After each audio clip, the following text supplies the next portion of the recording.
Queridos hermanos en nuestro Señor Jesucristo, el día de hoy hemos leído este pasaje del capítulo número 6 del Evangelio según San Juan y se nos presenta esta introducción a todo este discurso, predicación sobre el pan de vida, sobre realmente la Eucaristía, ¿no?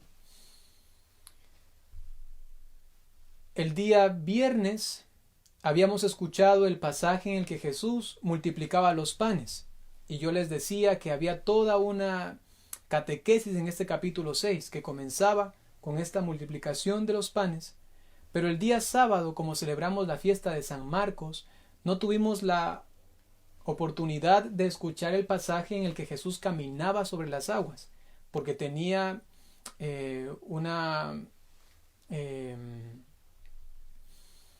primacía este evangelista San Marcos, ¿no? Entonces las lecturas que correspondían al día no se leyeron, sino que se leyeron las correspondientes a esa fiesta de San Marcos.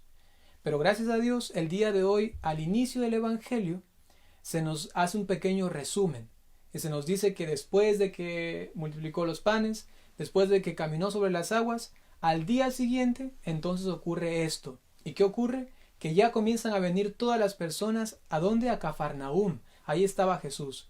Y comienzan ya a preguntarle, y Jesús va a hacer uno de sus más grandes discursos. Repito, el discurso del pan de vida. Realmente el capítulo 6 del Evangelio de San Juan tiene tantos detalles que pudiésemos prolongar esta misa solamente en la liturgia de la palabra unas cuantas horas, ¿no? Lamentablemente eso no se puede hacer en una Santa Misa. La Santa Misa tiene también sus, digamos así, directrices, y entonces es bueno no prolongar, digamos, una homilía por muchísimo tiempo, porque luego la liturgia eucarística se pasa casi como desapercibida, y eso no pretendemos, ¿no? Por ello les quiero hacer una invitación, y es a que intenten ustedes profundizar en el Evangelio según San Juan.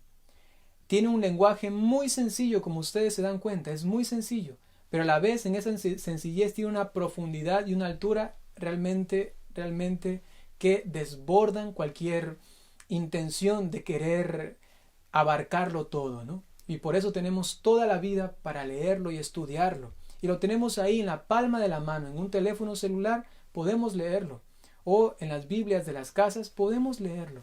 Así que les invito encarecidamente, como si fuese yo su abuelito, su papá, su mamá, no sé, la persona que a ustedes más les cause respeto y obediencia, como esa persona yo les digo, y debería ser también así espiritualmente, sobre todo como sacerdotes se los digo, por favor aprovechen y no acaben su vida, o no acaben, mejor dicho, por lo menos esta cuarentena, sin leer el Evangelio según San Juan.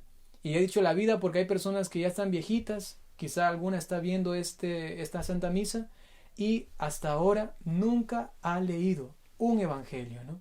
Y eso es también no vivir realmente como deberíamos, ¿no? Porque la palabra de Dios es el alimento justamente de nuestra vida. La Sagrada Eucaristía se compara con la Sagrada Palabra de Dios. Eso lo dice la Iglesia Católica. Así como veneramos su cuerpo, veneramos también su palabra, ¿no? Ya decía San Agustín también que así como a veces nos preocupamos muchísimo, ¿no?, de que una migajita o una partícula del pan consagrado, que es realmente Cristo, que se caiga al suelo, ¿no? Estamos siempre preocupados de que cuidado se cae, ¿no? Porque si se cae qué feo, ¿no? Para nosotros hiere nuestra susceptibilidad piadosa, ¿no?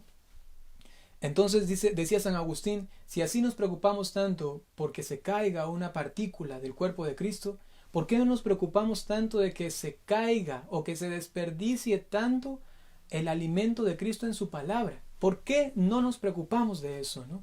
Y yo quisiera entonces empujarles, si es posible, a dar una patadita para que avancen y lean la sagrada palabra de Dios, ¿no?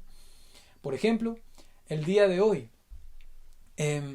podemos sencillamente mencionar esto que quizá hemos visto algunas veces, pero que no le hemos prestado atención, ¿no? el texto de hoy decía que Jesús les reclama a estos que le seguían porque ellos querían ver señales milagrosas, ¿no? Y realmente el texto, digamos, el texto original, que ustedes pueden encontrarlo en una buena Biblia, ¿no? Por ejemplo, la Biblia de Navarra o la Biblia de Jerusalén, ¿no? Que es para mí personalmente la mejor traducción, ¿no? Biblia de Jerusalén. Entonces allí pueden encontrar la correcta traducción y los comentarios. Y ahí ustedes se van a dar cuenta que no dice milagros, sino que solamente dice signos. Ustedes me siguen porque no tanto por los signos que yo he hecho, ¿no? Sino porque les he saciado la barriga, porque ustedes se han colmado del pan que les había dado, ¿no? Y solamente esto es importante, no solamente esta palabrita, signo, es lo que se conoce en griego como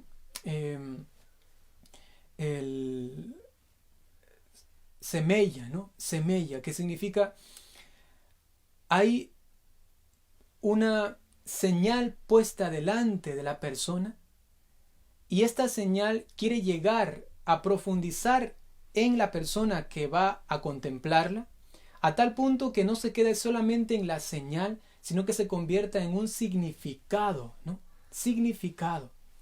Por ahí también viene, por ejemplo, ese término semántica, ¿no? Que viene también de semella, ¿no? Que es como, la semántica es como llegar a entender realmente el sentido, la intención de las palabras, qué quieren realmente decir. No solamente la leo y ahí queda palabra muerta, sino que tiene un impacto, ¿no? En la semántica, que tiene también esta misma raíz de semella, ¿no? Y ahora el signo, la señal, que es la forma del lenguaje del Evangelio de Juan. Él nunca habla de milagros, solamente de señales. ¿Por qué?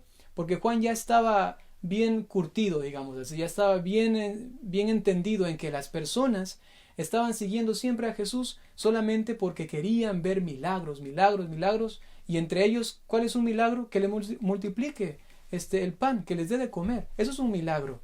Y entonces, si es que seguimos esa lógica de pensamiento, Jesús no diría, ustedes me siguen porque les hago milagros, no.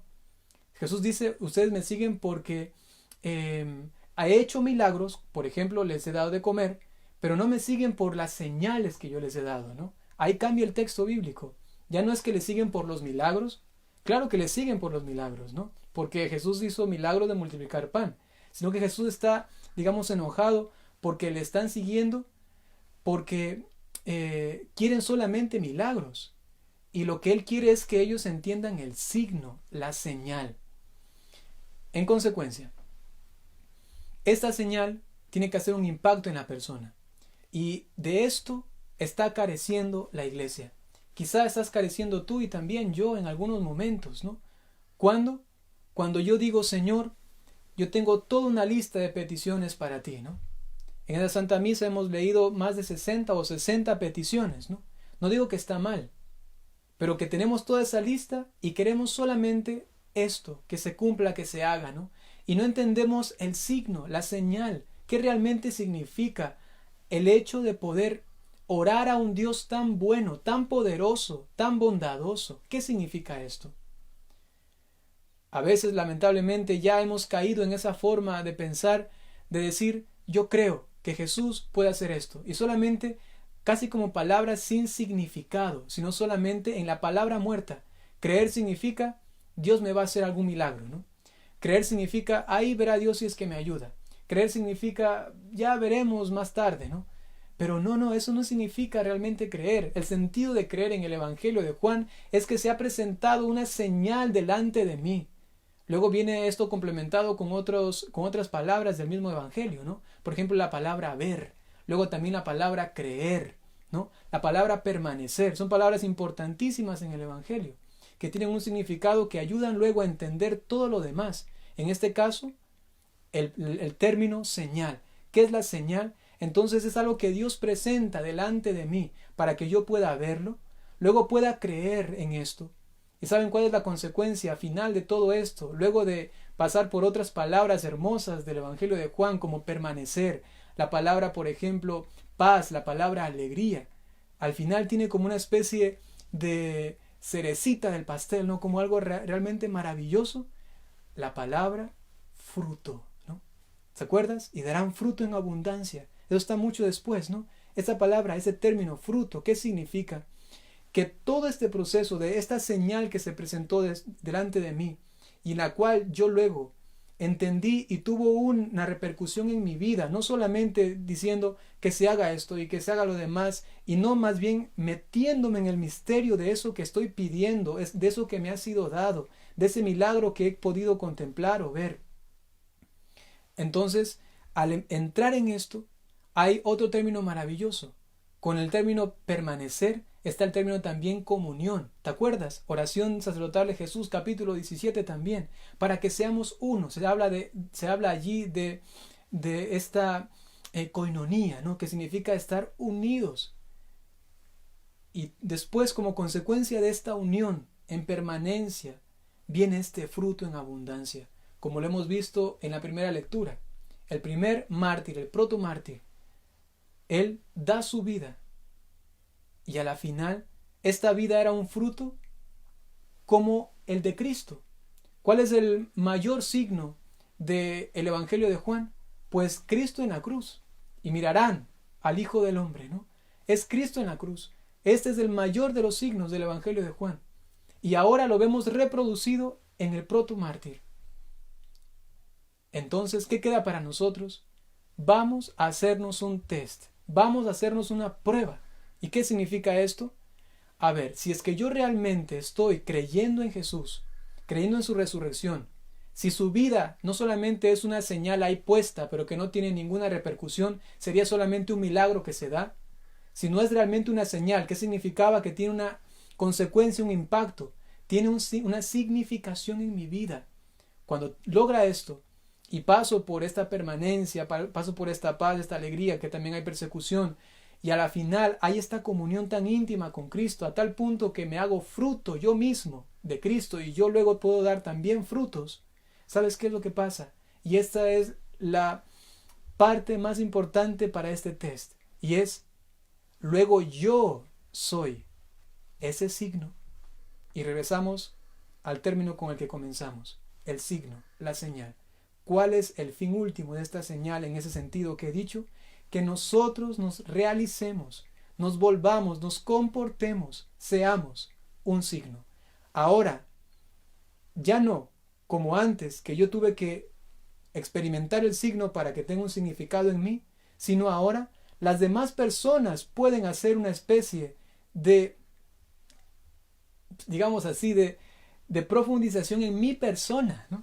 Las demás personas pueden mirarme y decir, este es un signo, este es una señal. Mira, el que va caminando allá, en él se ve como una señal de Dios, ¿no? Esto es maravilloso. Y esta es entonces nuestra prueba. Quizá algunos estamos en algunas palabritas por ahí como avanzando, en otras estamos flojitos, pues leamos el Evangelio de Juan con esas palabras que he mencionado y ustedes van a tener muchísimo en qué meditar en su vida personal. Hoy solamente, brevemente, hemos hablado un poco del sentido de la palabra señal, ¿no? ¿Qué es? ¿Qué significa? ¿Cuál es el sentido luego en nuestra vida? Vamos a pedirle a nuestra Madre Santísima, la Virgen María, que nos dé la gracia de poder mirar las señales, los signos de Dios, poder contemplarle a Él mismo en ellos, y luego que nosotros nos realicemos también como signos del mismo Cristo resucitado aquí en esta tierra. Que así sea.